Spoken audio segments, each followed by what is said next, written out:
आज की कक्षा में हम साहित्य भवन के जनरल एंट्री के क्वेश्चन नंबर 4 को देखेंगे।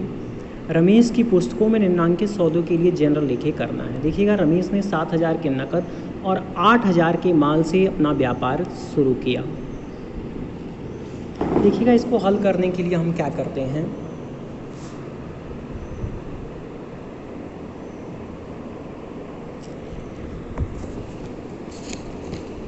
रमेश ने 7,000 के नकद और 8,000 के माल से अपना व्यापार शुरू किया। ठीक है, तो जिस धन से व्यापार को शुरू किया जाता है उसको हम पूंजी कहते हैं। ठीक है, तो 7,000 का नकद व्यापार में लगा रहे हैं और 8,000 का माल, तो ये जो नकद है और माल दोनों व्यापार में आ रहा है। ठीक है, तो नकद और माल एक प्रकार की व्यवसाय के लिए संपत्ति है। ठीक है, तो संपत्ति से संबंधित खाता वास्तविक खाता, तो हम यहाँ पे वास्तविक खाता के नियम अनुसार एंट्री करेंगे कि जो संपत्ति व्यवसाय में आए उसको डेबिट करते हैं और जो जाए क्रेडिट करते हैं। तो देखिएगा, कैश अकाउंट को डेबिट किया गया है 7,000 से, और माल के लिए हमने स्टॉक लिखा है, स्टॉक अकाउंट डेबिट 8,000। और ये जो धन है, चाहे कैश है या स्टॉक है, यह पूंजी के रूप में लगाया जा रहा है, पूंजी का क्रेडिट बैलेंस होता है। तो देखिएगा, कैपिटल को 8,7 15,000 से क्रेडिट किया गया, दोनों को हम ऐड कर लेंगे, 7 और 8, ये 15,000 टू कैपिटल अकाउंट। नरेशन आप लिखेंगे बीइंग बिजनेस स्टार्टेड, व्यवसाय प्रारंभ किया गया।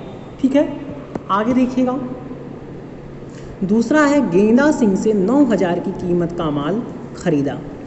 तो ध्यान दीजिएगा, गेंदा सिंह से आप माल खरीदेंगे तो गेंदा सिंह हो गए उधार देने वाले, गेंदा सिंह हो जाएंगे क्रेडिट, और माल चूँकि व्यवसाय में आ रहा है तो जो संपत्ति व्यवसाय में है उसको डेबिट करेंगे। तो हम करेंगे परचेज अकाउंट डेबिट टू गेंदा सिंह, 9,000 का माल। देखिएगा, परचेज अकाउंट डेबिट टू गेंदा सिंह, 9,000 से डेबिट करेंगे और 9,000 से क्रेडिट करेंगे। नरेशन लिखेंगे बीइंग गुड्स परचेज्ड फ्रॉम गेंदा सिंह, गेंदा सिंह से माल खरीदा गया। ठीक है, अगला देखिएगा, 2,000 सूची मूल्य का माल राणा से 10% व्यापारिक कटौती पर खरीदा। तो देखिएगा, व्यापारिक कटौती के लिए मैंने आपको बताया था कि व्यापारिक कटौती का लेखा नहीं करते। 2,000 सूची मूल्य का माल है तो उसमें से केवल आप 10% व्यापारिक कटौती घटा देंगे। ठीक है, तो देखिए इसकी हम एंट्री करेंगे, माल खरीदा यानी कि व्यवसाय में माल आ रहा है, तो हम करेंगे तीसरी एंट्री आपका परचेज अकाउंट डेबिट और टू राणा सिंह। 2,000 का माल था, 2,000 का आप 10% निकाल देंगे तो 2,000 का 10% आपका आ जाएगा 200। ठीक है, तो 2,000 में से 200 घटाएंगे 1,800। ठीक है, तो यानी कि देखिएगा, 2,000 का 10% आप निकालेंगे,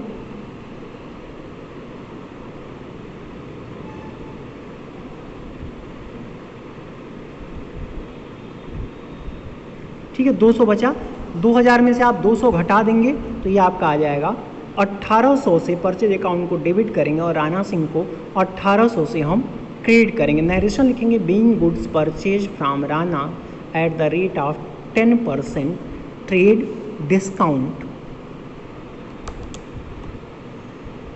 ठीक है, अगला एंट्री है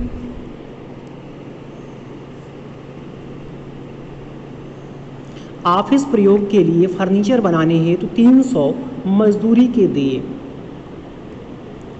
तो देखिएगा, मजदूरी एक प्रकार का व्यय है, नॉमिनल अकाउंट। तो नॉमिनल अकाउंट को हम क्या करते हैं, जो भी व्यय है या हानियां हैं व्यवसाय के लिए उसको हम डेबिट करते हैं। ठीक है, तो मजदूरी एक प्रकार का व्यय है तो मजदूरी को आप डेबिट करेंगे, वेज अकाउंट डेबिट, और बदले में आपका कैश जा रहा है तो टू कैश अकाउंट, जो संपत्तियां जाए उसको हम क्रेडिट करते हैं। देखिए, बेस अकाउंट डेबिट 300 से और टू कैश अकाउंट। ठीक है, अगला सौदा है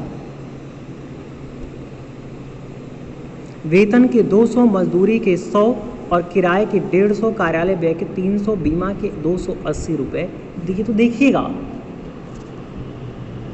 जब सौदे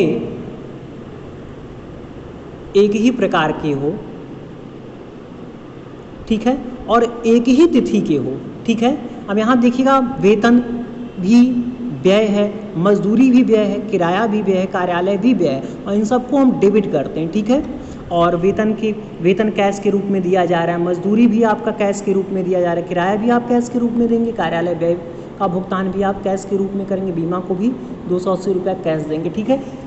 तो देखा जाए जब सौदे एक ही तिथि के हो, ठीक है, और एक ही प्रकार के हों, ठीक है, तो प्रत्येक जो लेन देन है उसको हम डेबिट करेंगे और प्रत्येक के लिए कैश आपका क्रेडिट होगा। तो देखिएगा सैलरी को आप 200 से डेबिट कर देंगे, वेज 100 रुपया, मजदूरी 100 रुपया दिया गया, रेंट 150 से डेबिट कर देंगे, ऑफिस एक्सपेंसेस 300 से डेबिट कर देंगे, बीमा इंश्योरेंस अकाउंट 280 से आप डेबिट कर देंगे, और सब कैश के रूप में जा रहा है तो एक बार कैश को हम क्रेडिट कर देंगे,